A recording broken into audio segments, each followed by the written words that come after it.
بسم الله الرحمن الرحيم. الحمد لله رب العالمين، والصلاة والسلام على أشرف الأنبياء والمرسلين محمد رسول الله صلى الله عليه وعلى آله وصحبه وسلم تسليما كثيرا كثيرا. أما بعد, we spoke yesterday about the issue of being Ibadullah, being Abdullah and Amatullah. I want to draw your attention to this word Abd. As I told you, Allah subhanahu wa ta'ala used this word as the highest form of honoring Rasulullah sallallahu alaihi wasallam, because he said in Surah Al-Isra, Surah Al-Bani Israel, Subhanalladhi asra bi'abdihi laylam min al-masjid al-haram ila al-masjid al-aqsa ila al-akhir. If you take this ayah, Allah subhanahu wa ta'ala said, abdihi, his abd. Now there is no, even though, as I said yesterday, if Allah subhanahu wa ta'ala had said, Subhanalladhi asra bi rasulihi ila al-masjid al-haram ila al-masjid al-aqsa, the meaning is conveyed, he is the Rasul. Allah did not say that. Allah said, abdihi. So when Allah subhanahu wa ta'ala is using a form of address, it means that this is the highest level of honor. So being the abd of Allah, being called abdi, my slave, being called this, being given this title by Allah subhanahu wa ta'ala, is the highest level of honor that any creature can get. And this was given to Rasulullah sallallahu alaihi wasallam. So what's the difference?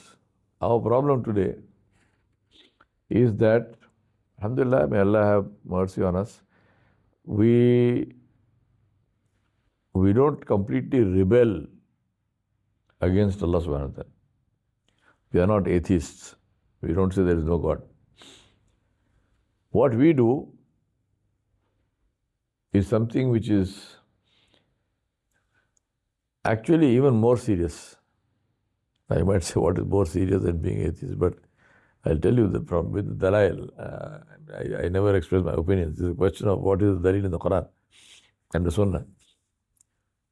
What we do is what I call selective obedience. So we have this whole deen of ours, alhamdulillah, it covers every aspect of our lives. This is the beauty of Islam. Islam has not left anything uncovered or left to do whatever you like. Anything in life. From our birth to our death, every single thing is covered in Islam.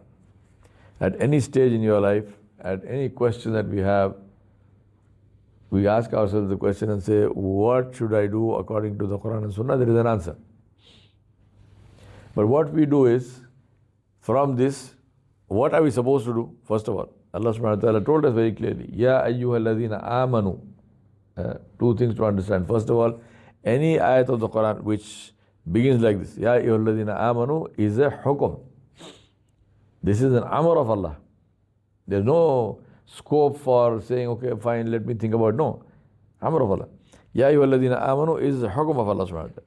Second thing is, Allah is addressing the people of Iman and He's calling them the people of Iman. Ya ayyuhalladhina amanu, O you who believe. Right? Udkhulu fi silmi kaffatan wala tattabi'u khutuwati shaitan innahu lakum adu mubin. Allah said, O you who believe, enter into Islam completely. Enter into Islam totally. Udkhulu fi silmi kaffa. Now this is a simple question. I am a believer. Allah Himself is calling me a believer. Then what's the meaning of entering into Islam? I mean, according to me, I have entered into Islam. That's why I'm a believer. If I had not entered into Islam, how am I a believer? Or you are saying I'm a believer, which means what? I'm in Islam. No. Allah is saying no. Completely. In another place in the Quran, Allah subhanahu wa ta'ala said, Lam yadkhulil imana fi qulubihim. Allah said, they have said La ilaha illallah, but Iman has not entered their hearts. What must they do? He said, obey Allah, obey Rasulullah, establish Salah. So there is a difference between simply reciting the kalima, and may Allah have mercy on us, there are many of us so-called born Muslims who have never even recited the kalima even once in our lives. We don't have to. Alhamdulillah, inshallah, with the mercy of Allah subhanahu wa ta'ala is such that if you are born in a Muslim home and you lived like a Muslim, inshallah this is enough. मगर कलमा पढ़ने में कोई हरज तो नहीं ना भाई, तो पढ़ लीजिए एक बार, अशहदु अल्ला इलाहा इल्लल्लाह व अशहदु अन्ना मुहम्मद रसूलुल्लाह. So the point is that Allah is saying this is not sufficient. Enter into Islam fully. Our problem is we want to enter Islam as per our convenience. So it is convenient for me to pray, I will pray. Salat al-Fajr, too difficult to go to the masjid, right? Get up and get out of the house and this. Forget it. I'll pray Fajr at home. Zohar, masjid is next to my office, okay, I'll pray Zohar in the masjid. Asar also, before I go home, I'll pray. So, convenience. I want to buy a car. I have an option, I can buy a second-hand car, good condition second-hand car, I have the money. No, I want to buy a fancy car. I want to take it straight from the showroom, new car. Do you have the money? No. So what will you do? You take a loan on interest. If you take a loan on interest, you are buying enmity with Allah subhanahu wa ta'ala. I can live in a rented house. I can accumulate some funds and then buy a house. May not be a big house, but enough for myself. No. I must have a big house. I don't have the money. What do? Go to the bank. I am doing some business. Then somebody will come. Do this also. Why don't you keep some? In America, the latest one is jelly beans with marijuana. Yeah?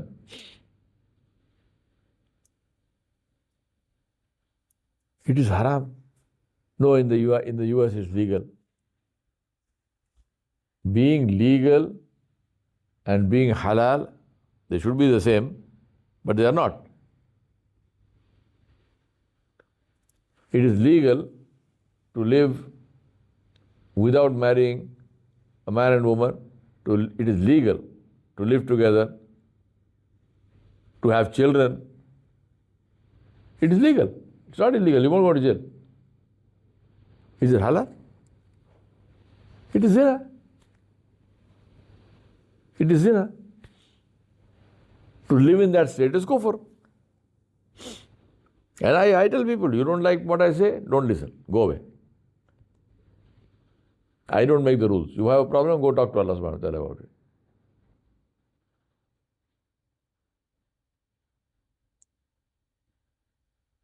We want to be members of this Islamic organization, that Islamic organization, trustee in this Islamic trust, trustee in that Islamic trust, also member of the box in Malakpet Racecourse, also member of Sikandrabad Club, member of Nizam Club.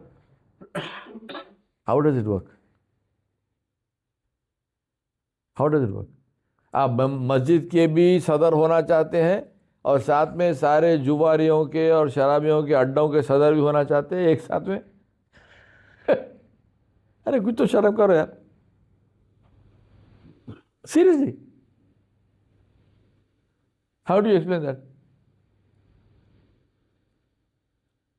Then you make dua, Ya Allah, Ya Allah, Ya Allah. What Ya Allah? This is our problem. Our problem is this selective obedience. Because somebody has put into our heads, no, Sikandrabad, member of Sikandrabad, La hawla quwwata illa billah. So somebody put this in. So my izzat is what?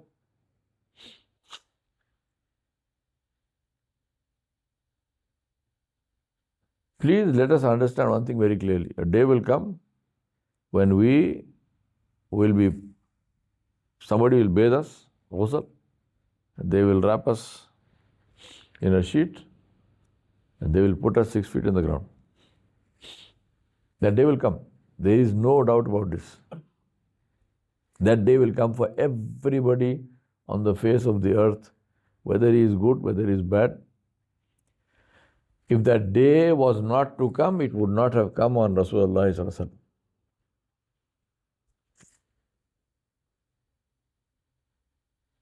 Allah subhanahu wa ta'ala said, "Innakum mayyit wa innahum mayyit." You will die and they will die. So, that day will come. And that day, we will be alone. So the problem is this issue of selective obedience. The reason we do that is because we don't see ourselves as the abd, ibad of Allah. As I mentioned yesterday, the sign of a slave is that even though he may have ikhtiyar, even though he may have free choice, he only chooses what his master wants. That is the sign of a slave. The slave is somebody who, if you ask him, what do you want? He says, I want what you want. Whatever.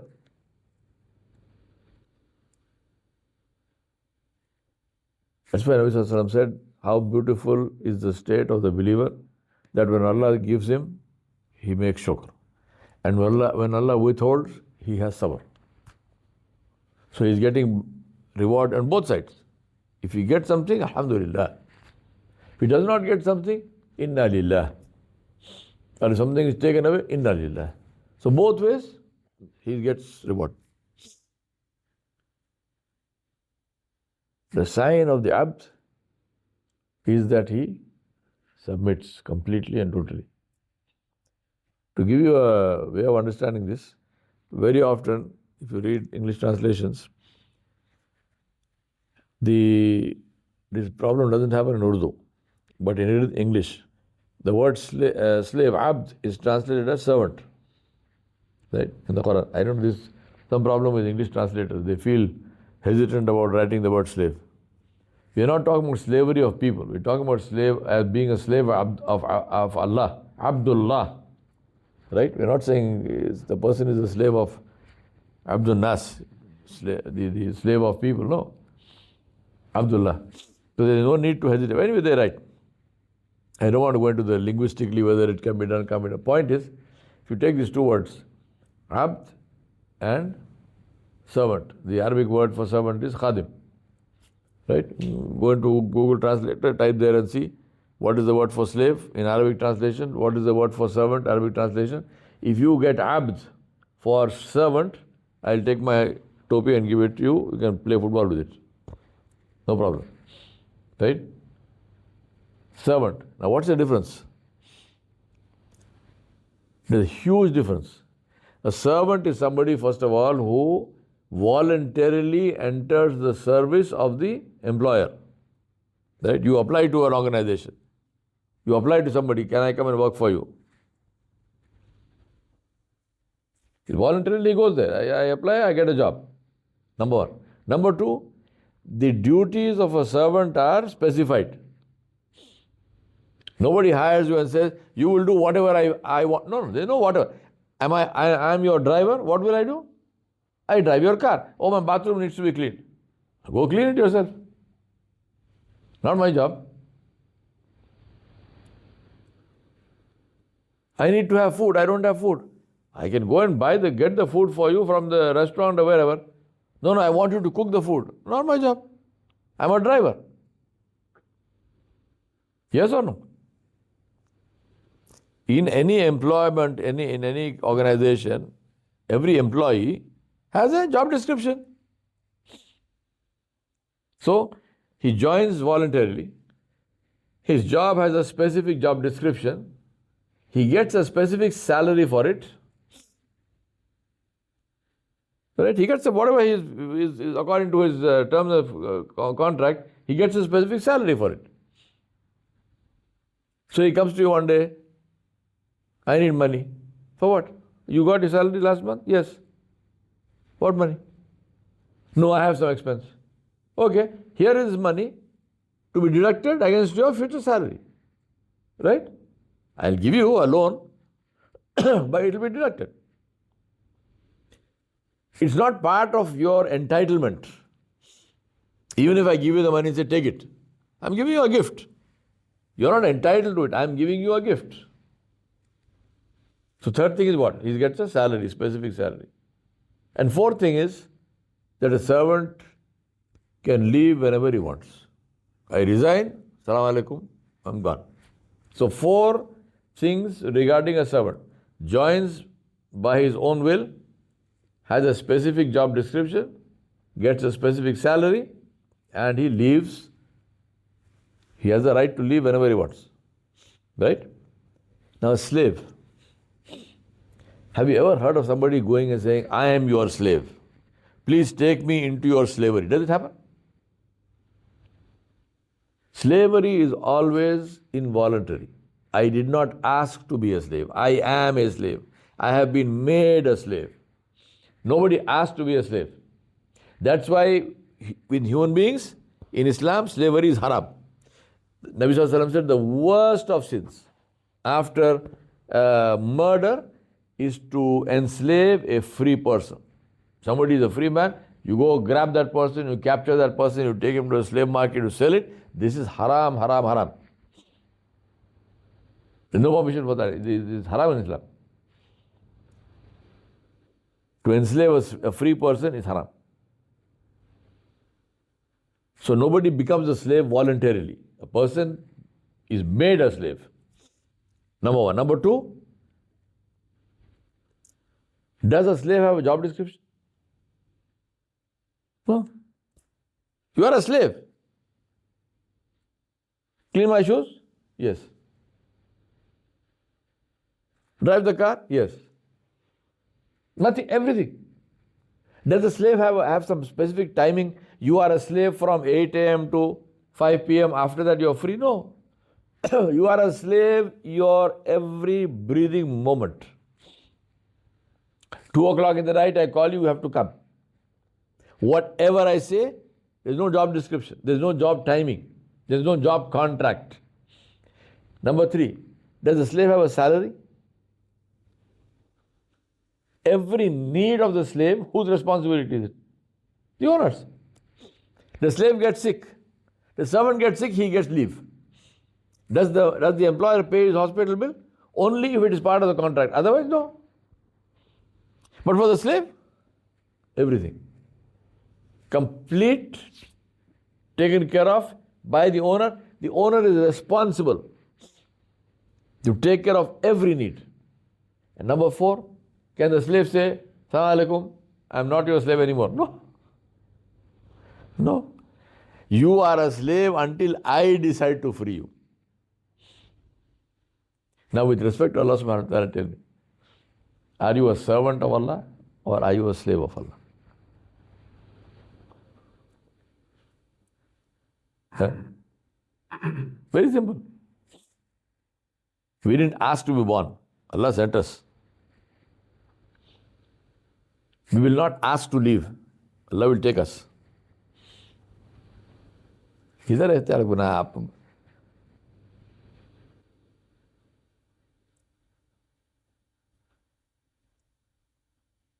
Very simple. But the benefit is when you accept and you own up and say, I am your slave. Ya Rab, Anta Rabbi. Ana Abduk. You are my Rabb, I am your slave. Then what happens? Allah subhanahu wa ta'ala will become kafil for everything you have. Every need. Ya Allah, my need. Okay. Le jao. Ya Allah, this man is troubling me. Okay, I'll take care of it. Don't worry. Fadharni wal mukazzibina ulil.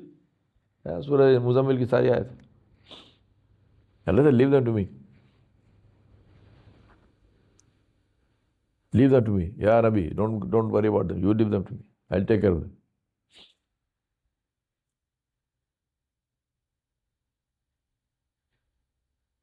Inna ladayna ankalan wa jahima wa ta'aman dha ghussatin wa adhaban alim. Allah said, Allah described, I will do this to them. Lock them in chains because they are bothering you, they are troubling you. This comes only when you accept. And when I accept that we are the slaves of Allah subhanahu wa ta'ala. Alhamdulillah. Alhamdulillah. Allah subhanahu wa ta'ala has promised to take care of everything. And He has taken care of promise. We are seeing it in our lives. Every moment of our lives we are seeing how Allah subhanahu wa ta'ala takes care of us. In every little way. Our problem is our memories are very bad. We forget very easily. Allah subhanahu wa ta'ala saves us, doesn't register. Allah helps us, it doesn't register. That we must make it register. That's the whole thing. The whole idea is live with consciousness. Don't live like a robot. Live thoughtfully. Alhamdulillah, alhamdulillah, alhamdulillah. Just look around, see the kinds of things that happen in the world. I told you yesterday, this family, entire family gone, all 5 children gone. Alhamdulillah. You are well, I am well, we are well, our families are, alhamdulillah, alhamdulillah. Keep thanking Allah subhanahu wa ta'ala. So I remind myself and you, let us be and truly accept and become the ibad of Allah, the true slaves of Allah subhanahu wa ta'ala. And the sign of that is to enter into Islam completely, not partially, not selectively. I like this, I take this, I don't like this, I don't take that. No. Tomorrow, inshallah, I'll tell you, I mentioned before that selective obedience is worse than disobedience. Tomorrow, inshallah, we'll talk about that. Wa sallallahu ala nabiyil kareem wa ala alihi wa sahbihi ajma'in bi rahmatika ya rabbal alamin.